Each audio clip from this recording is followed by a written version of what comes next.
The emergence of wireless headphones have greatly impacted the market for wired headphones, as smartphone manufacturers have been removing the headphone jack. In response to this, a new category of devices called mini USB DAC amp gimbals, also known as dongles, have emerged. These devices aim to provide the best possible audio quality while maintaining portability. To determine which dongle is worth buying, I have purchased the top 20 most popular dongles across all price ranges in the market. This video is not influenced by any brand sponsorships and is solely intended to help you find the dongle that best suits your needs. First up are the entry-level options. There aren't many choices in this price range aside from the standard design offerings, so I've included the popular models JM6 from J-Kali and HIFI Pro from Meizu in this compressed Meizu HIFI Pro. This is an entry-level dongle with a classic design that doesn't have much going for it in terms of appearance. But as for sound quality, while it may lag in highlighting fine details and have a slight smearing effect, the overall listening experience is relatively gentle. Combined with slight emphasis on vocals, it creates a pleasing sound signature. NiceHCK TC3. The cheapest dongle with a 4.4mm balanced output. Its appearance and craftsmanship are very much standard. Most importantly, in terms of sound, the balanced TC3 almost outperforms its competitors in the same price range, with noticeable improvements in sound texture and dynamics compared to single-ended alternatives at a similar price point. Its sound signature also emphasizes vocals and low frequencies, making it highly recommended. The most affordable dongle with a 4.4mm balanced output is the Yuandaoji from the Fighter series. Its design and craftsmanship are very standard design, but since it doesn't mind my limited budget, I won't mind its appearance either. The most important thing is that in terms of sound quality, the balanced TC3 performs exceptionally well compared to other similarly priced single-ended competitors. It offers improved texture and dynamics in sound reproduction. The sound signature also emphasizes vocals and low frequencies in a popular style, making it highly recommended. FiiO KA11. Although in terms of sound, FiiO has always given me the impression of being like Schrodinger's cat, in a state of uncertainty. However, when it comes to industrial design and craftsmanship, they are definitely in the top level. Despite the integrated non-removable design, they have differentiated themselves from standard dongles with their sleek flowing body lines. In terms of sound quality, the KA11 is the best single-ended dongle under $40. It offers a solid and powerful sound reproduction with excellent dynamics, setting it apart from the generally softer and smoother sound found in this price range. The slightly intimate mid-range and slightly boosted low frequencies make the KA11 particularly enjoyable for pop music. I do highly recommend it. Ibasso DC03 Pro. The design of the DC03 Pro dongle pays homage to a certain luxury brand, and it must be acknowledged that it has the highest aesthetic appeal among entry-level dongles. Additionally, being the first to offer flagship-level dual 43131 configuration at an entry-level price, I've always had a positive impression of it and frequently recommended this model. However, after this comparison, I felt somewhat disappointed. The overall sound of the DC03 Pro feels scattered or overly loose. The imaging is lacking in precision and lacks texture. The high and low frequencies are both too restrained. While it has better clarity and resolution compared to lower-tier dongles like the Meizu HIFI with the 31993 chip, it doesn't create a significant difference in terms of listening experience, so I don't recommend it. The Rosetechnics RS9039 is an entry-level dongle that offers excellent value for pop vocals. Despite the ESS chip often giving the impression of a more linear sound, the sound of the RZ550 is remarkably passionate and dynamic, reminiscent of headphones from the Grado. The high frequencies are gentle yet not lacking in brightness. The mid-range brings vocals noticeably closer, offering a warm, delicate, and intimate sound that feels close to the ear. The sense of quantity in the low frequencies is noticeably greater compared to typical dongles. The rebound and dynamic responses are excellent, and the atmosphere is superb. If you enjoy listening to jazz and pop music, choosing this dongle would be a great decision.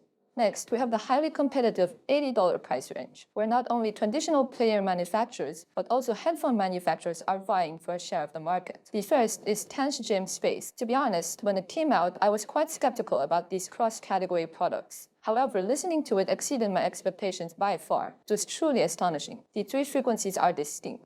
The imaging is solid, and the overall listening experience is rich, smooth, and powerful. Both dynamics and transients are presented excellently. The only drawback is that the imaging may feel close and limit vertical separation, resulting in a slightly compressed sound and a sense of congestion. If you don't mind this aspect, I highly recommend it. Simgot DEW4X. Despite having a similar appearance and size to the previous one, the actual listening experience falls short. The high frequencies feel scattered and lacking in coherence, while the vocals, although close, exhibit sharp sibilance. The low frequencies lack impact and texture, and the overall sound quality becomes brittle. The bass extension is also not impressive. Overall, it's not as recommendable as TANCHJIM Space. FiiO KA13, the sharp-edged appearance and skylight design immediately caught my eye and garnered my favor. In terms of sound, it's a typical performance from FiiO. It offers strong drive and excellent control, with a slight emphasis on high frequencies. The vocals are neutral and the low frequencies are tight and clean, resulting in a somewhat cool and detached listening experience. Overall, it's neither outstanding nor disappointing. It's a decent option to consider. Colorfly M1pro. First and foremost,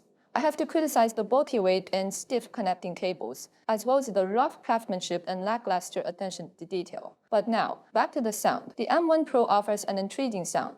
Although its initial impression may not emphasize analytical qualities, and the bass dynamics may be slightly lacking, its excellent mid to high frequency density makes the overall sound very full and mellow. Vocals sound delicate and smooth amidst strong resolution. While the high frequencies may not boast strong resolution, they extend well and offer rich overtones, resulting in a very pleasing listening experience. It's no wonder why so many fans highly recommend it. It can be considered the top choice for listening to popular vocals within the price range of $100 or less. Ibasso DC04 Pro. The design concept is similar to that of the DC03 Pro, and the sound follows a relaxed and gentle style. While the high frequencies exhibit detailed resolution, there is noticeable suppression in extension and brightness. The mid-range vocals are slightly intimate with a good resolution density, and although there is some noticeable sibilance, it's not overly stimulating. The bass is plentiful with good density and texture, creating an excellent atmosphere. The soundstage is also intimate, suitable for slightly pop-oriented music. Overall, it's recommended. SHANLING UA5. I've always felt that SHANLING's product designs exude a somber and old-fashioned vibe. Surprisingly, their sound doesn't follow SHANLING's usual analog flavor. A high-frequency resolution and extension aren't outstanding and lack magnificence, while the mid to high frequencies protrude a bit, resulting in a somewhat harsh listening experience. The vocals are more intimate and slightly colored, although there is a bit of sibilance that stands out. The bass is overly clean, lacking depth and punch. Moreover, there is some noticeable background noise, but it is a decent recommendation. At around $150, they're essentially the flagship models, and each band has brought out their own expertise. Whether it's xDuoo's explosive single-ended design, FiiO's external power supply, or Aune's dual-layer architecture, the real test is still in how they sound. xDuoo Link 2 Bao. It has a straightforward high-frequency reproduction with well-balanced density in its resolution. It exhibits excellent extension and a wide range of overtones. The vocals are intimate, although the density may feel slightly lacking, giving a thinner sensation. The presence of sibilance is noticeable but not too harsh. The low frequencies have a good sense of quantity, with a punchy and textured quality.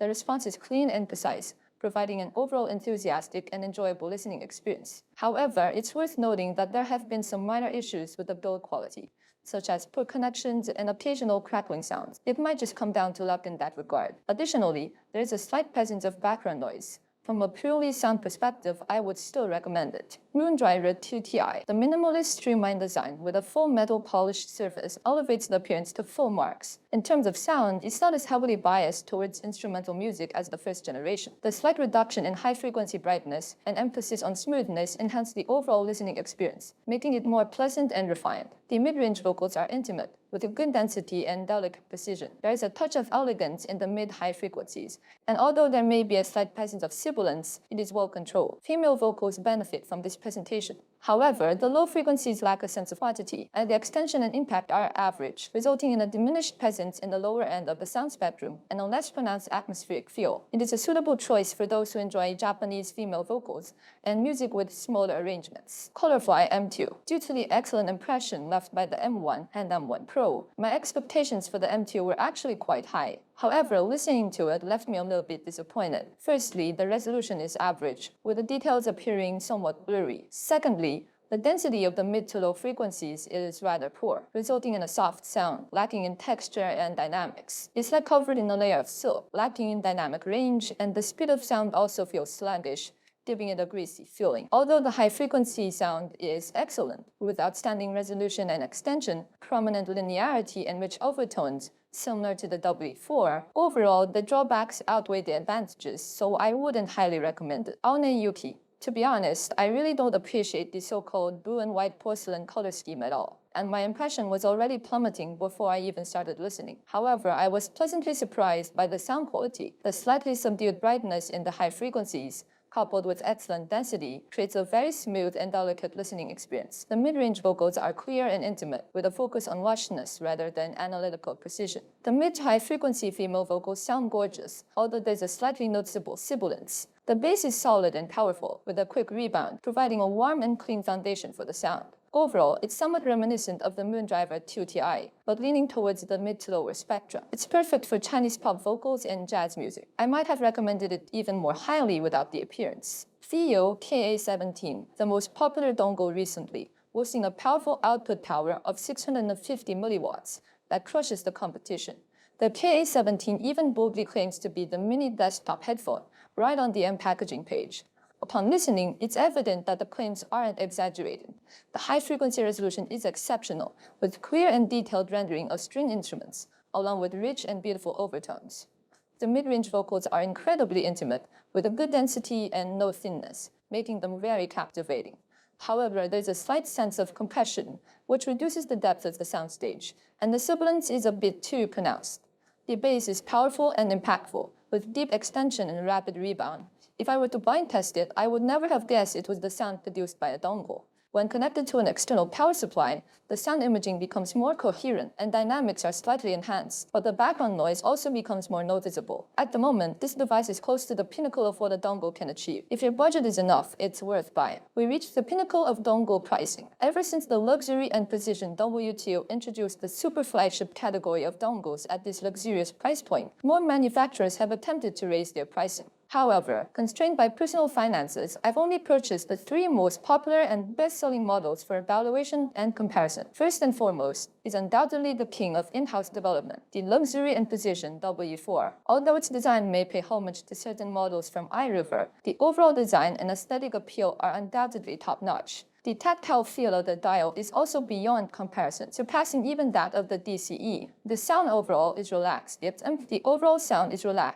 emphasizes linearity without overly accentuating dynamics, resulting in a soft and refined imaging. The high frequencies offer good resolution and detail with some layering, but lack cohesion. The mid-range imaging tends to be larger, with vocals sounding more intimate compared to other models in the same price range. The sibilance is well managed, adding flavor to vocals. However, the bass feels somewhat soft. Overall, the sound style is similar to AK, Axel and current series models, with an elegant and gentle understated approach. Ibasso DC Elite, my personal go-to, and also what I consider the best overall sound in this comparison. The sound is powerful and atmospheric, without feeling overly forceful or coarse, maintaining a refined imaging quality. The resolution, texture extension, and depth of both high and low frequencies are notably superior to competitors in the same price range. The high frequencies are splendid and the overtones are captivating. The low frequencies are powerful, packing a punch. However, the mid-range vocals can sound distant and the presentation is straightforward. There is a noticeable sibilance, and the refinement is not on par with the likes of the W4. The only complaint is the peculiar dial, which can produce noise and imbalances if not turned properly.